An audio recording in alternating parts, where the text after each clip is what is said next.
This is Latonya. How you doing? You know what? I had all this stuff set to talk to you about, ladies, but about dating. And I went to the doctor today, and there's something going on with my clavicle or whatever, and he told me to go back and look at old pictures to see if I could see the difference. And so I saw some of those old pictures, and it just made me realize how hard I have been on myself when it came to my image and my appearance or my body. You know, I knew ladies who would never go even to the mailbox with rollers in their hair. They would take it out, do all this stuff, just to step foot outside. Now, I do believe in, of course, looking your best that you can at all times.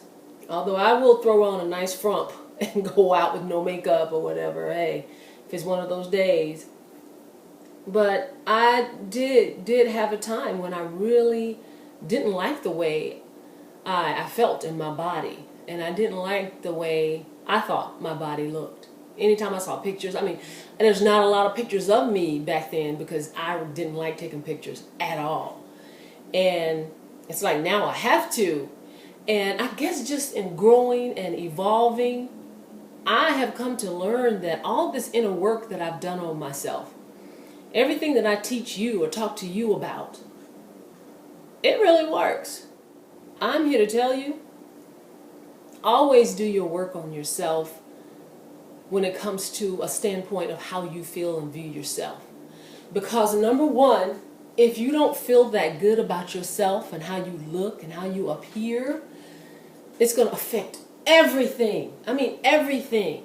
It's going to affect the way you view yourself with men. It's going to affect the way you work. It's going to affect the way you relate to your children. It's going to affect the way you relate to your friends and your family. It affects everything because this is what you see first in the mirror. And it's also what everyone else sees first. And what you have to realize is, what are you putting out there? Are you being real with yourself? Are you being authentic with yourself? And that's easier said than done because we have bought so many lies. We have bought into the crap. When I see commercials on TV, I see the ladies all thin and, wispy, I want to call it. And even to this day, people who design clothes, unless they specifically design clothes for women of a certain weight or girth, everything is built for a size 2 model. Why do we think that looks so good? Why is that the standard of the way we're supposed to look?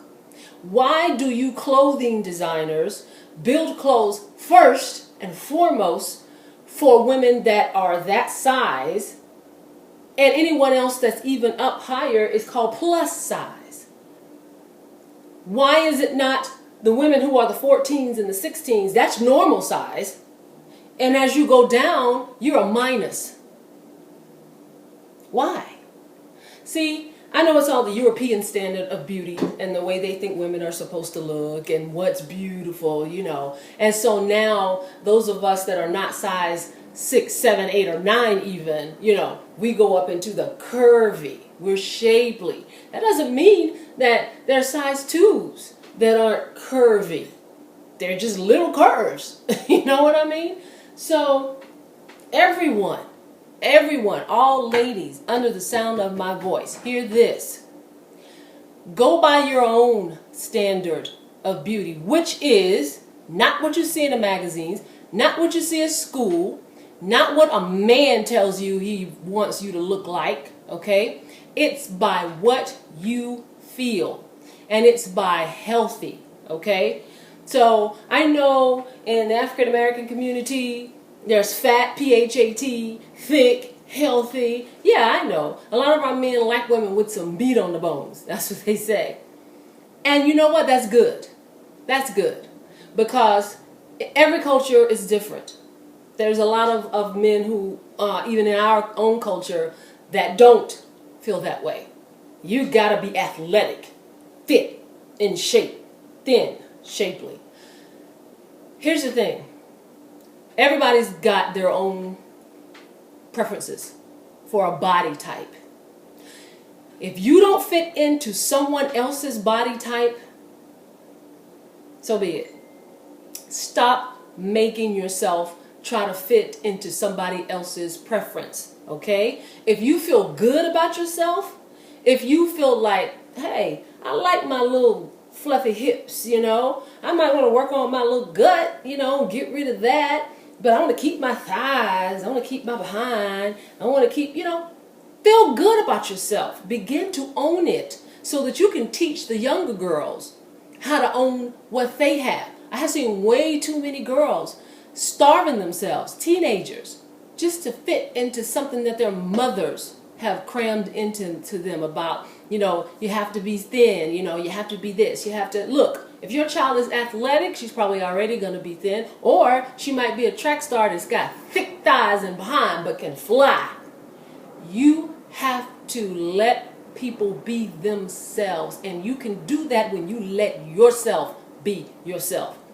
Find out who yourself is and appreciate your body. Be in your body. Stand in the mirror naked and look at your body and appreciate every inch of it. Now, if your knees and everything aches and hurts because you're too heavy, do what it takes for you to lose the weight and get healthy. If you're very, very thin and you don't like looking bony so much that your legs stand apart, you know, that gap that everybody likes, you don't like it because you think you feel like a skeleton, you got no meat on your bones, get healthy. Do what it takes for you to look the way. If it's easy for you to eat healthy and gain weight, then go for it. But you've got to be satisfied with yourself. Right now while you're skinny, right now while you're heavy, like yourself, appreciate yourself, because you could be in a box 6 feet under. God didn't make any mistakes. Take care of yourself. Love yourself. Appreciate yourself. Look in the mirror and say, man, I love you and I'm taking care of you, because you are the only you that you're going to have. And somebody loves you. Somebody somewhere cannot do without you. Somebody needs you. Thank you for listening. I'll talk to you next time. Bye.